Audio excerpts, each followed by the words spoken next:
वर्ष पूर्ण झाली. तुकोबारायांचे चिरंजीव नारायण महाराजांना जन्माला 375 वर्ष पूर्ण झालेले असे हे वर्ष. आणि मग या सगळ्या संतांचा एकत्रित कुठेतरी उत्सव घडावा आणि मग ही संकल्पना छोटी माऊलीच्या अंतःकरणात आली. आणि मग तो कुठे करावा?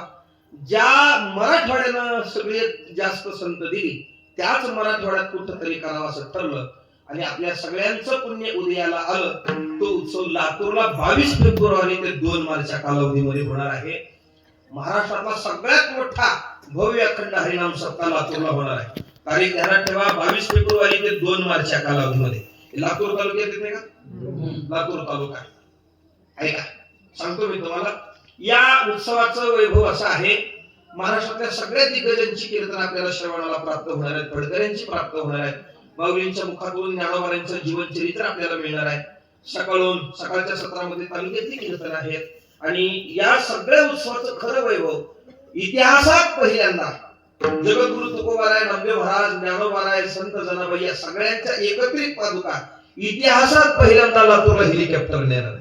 21 फेब्रुवारीला सकाळी 6 वाजता सिद्धेश्वर मंदिराच्या प्रांगणामध्ये या सगळ्या साधू संतांच्या पादुकांचं आगमन होईल. आणि मग तिथून ते या उत्सवाचं ठिकाण 12 नंबर खंडापूरच्या ठिकाणी जे मांजरा साखर कारखाना या दोन्हीच्या मध्ये जे 400 एकरचं कृषी उत्पन्न बाजार समितीचं पटांगण आहे, तिथं हा भव्य अखंड हरिनाम सप्ताह होणार आहे. आपण सगळ्यांनी या उत्सवाला हजेरी लावावी. दिंडीपासूनच सिद्धेश्वर मंदिरापासून ते सप्त्याच्या उत्सवापर्यंत जो दिंडी सोहळा चालणार आहे 21 फेब्रुवारीला, त्या 21 तारखेपासूनच आपण हजर राहावं. दिंडीचं वैभव असं, दिंडीला पुढं 375 पताका, त्याच्या पाठीमागे 375 महिला कळस घेऊन, त्याच्या पाठीमागे 375 महिला तुळस घेऊन, त्याच्या पाठीमागे 375 विणेकरी गावगावचे विणेकरी, त्याच्या पाठीमागे 375 मृदंग वादक, त्याच्या पाठीमागे 375 चोपदार, 375 तुकाराम नावाची माणसं.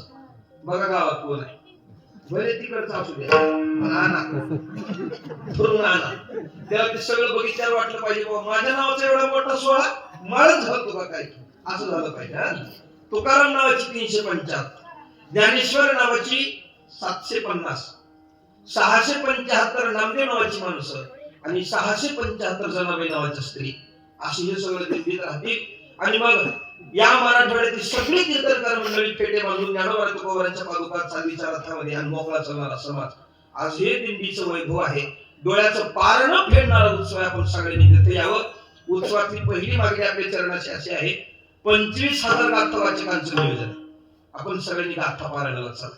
जगद्गुरु तुकोबारांच्या गाथाचं पारायण संगीतमय, आपण सगळ्यांनी गाथा पारायणाला या. तिथं सगळी व्यवस्था आहे, राहणं खाणं पिणं झोपणं सगळी व्यवस्था आहे. फक्त आपण तिथे या. या महाराष्ट्राचे उपमुख्यमंत्री एकनाथ शिंदे साहेबांनी आपल्याला 25,000 गाठी छापून दिलेली आहे. आपल्याला फक्त तिथे येणं गरजेचं आहे, गाथा पारायणाला चला. दुसरी गोष्ट, या उत्सवासाठी वारकऱ्यांना भोजन घालावं म्हणून गावगावच्या काही मधुकरी येणार, गावगावच्या भाकरी. पण आपला लातूर तालुका आहे ना, मग आपल्याकडे पोळ्या आल्या. पोळ्या काल्या दिवशी पोळ्या, दिवस मावळ्याचा काला आहे, हे सगळं घडून यावं याच्यासाठी त्या दिवशी शिमगा आहे, होळी दिवशी काला. आणि अनायशा आपल्या पोळ्या केल्या जातात. त्याच्यामुळे ते काही जड नाही. घराघरीच कमीत कमी 11 पोळ्या, त्याचं नाव आहे ज्ञानोबा तुकोबारांच्या प्रसादाला चाललेले घराघरीच 11 पोळ्या. आपण मारुतीरायांच्या मंदिराची सगळी सप्त्याची कमिटी मंडळी, गावातली वारकरी मंडळी तिथे ती सगळी व्यवस्था करतील. एका टेम्पो मध्ये या सगळ्या पोळ्या आणि एका टेम्पो मध्ये आपली गावची भजनी, भजण्याचा टेम्पो पुढे पोळ्याचा माग, भजन करीत पोळ्या आणायचे. तिथं लोकांनी विचारलं पाहिजे काय चाललंय. आणि अजून तुम्ही लातूरच्या जवळ म्हणून अजून सांगायचं तुम्हाला की या उत्सवाला स्वयंपाक करण्यासाठी जरा गॅस खूप मोठं नियोजन आहे. पहिल्या दिवशी 1 लाख लोकांचं भोजन आहे आणि सप्त्याच्या काल्या दिवशी 5 लाख लोकांना पोळ्याचं भोजन आहे. त्याच्यामुळे सगळं तिथं बाकीचा स्वयंपाक करायचा त्याच्यासाठी सरपण अपेक्षित आहे. जळण पाहिजे, जळण. तुम्ही लातूरच्या जवळ आहे, आजपर्यंत कुठेही आडगळीला पडलेलं, कुठेही कोपऱ्यात पडलेलं जे जळण इतक्या दिवस बिनकामाचं होतं, आता गोळा करा त्याला, गोळा. आता ते ज्ञानोबा तुकोबारांच्या यज्ञाला कामाला येणार, गोळा करा. आणि मग मंदिरापुढे एखादा ट्रॅक्टर लावून त्या ट्रॅक्टर मध्ये सगळं सरपण गोळा करा, गल्ली गल्लीत फिरवून करायला माय सगळ्यांनी गोळा करा. आणि त्या ट्रॅक्टरच्या पुढे भजनी मंडळाचा टेम्पो लावा. जळण सुद्धा वाजवत गाजवत आलं पाहिजे. लोकांनी विचारलं पाहिजे काय चाललंय, जळण कुठं तुकाराम महाराजांच्या उत्सवाला एकदम असं हे सगळ्या सत्याचं नियोजन आहे. आणि दुसरी शेवटची मागणी अशी, हा उत्सव घडण्यासाठी आर्थिक मदत गरजेची आहे.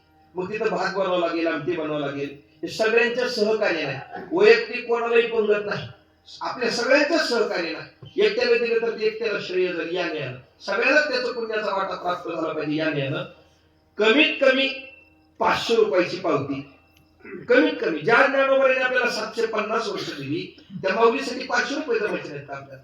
कमीत कमी 500. फक्त हा जुनी विनंती आहे, पावती घेतल्याशिवाय कुणी रुपये द्यायचा नाही. कारण हा उत्सव सगळ्या मराठवाड्याचा आहे, याचा आदर्श घेण्यासारखा आहे. कसल्याही पद्धतीचा गालबोट लागला नाही पाहिजे. भले आपली निर्मळांत करण्याची अपेक्षा असते की महाराज एवढी दक्षिणा धरा पण पावती न नको, आम्हाला नावाची गरज नाही, पण एवढी वेळेस ते टाळा. पण पावती घेतल्याशिवाय रुपये द्यायचे नाही का? या उत्सवाला गालबोट लागणार नाही. रेखाजोखा व्यवस्थित असला पाहिजे याच्यासाठी. आपल्या गावात ती बुक येतीलच थोड्या दिवसामध्ये. आपण सगळ्यांनी त्या सगळ्या उत्सवाचा आनंद घ्यावा.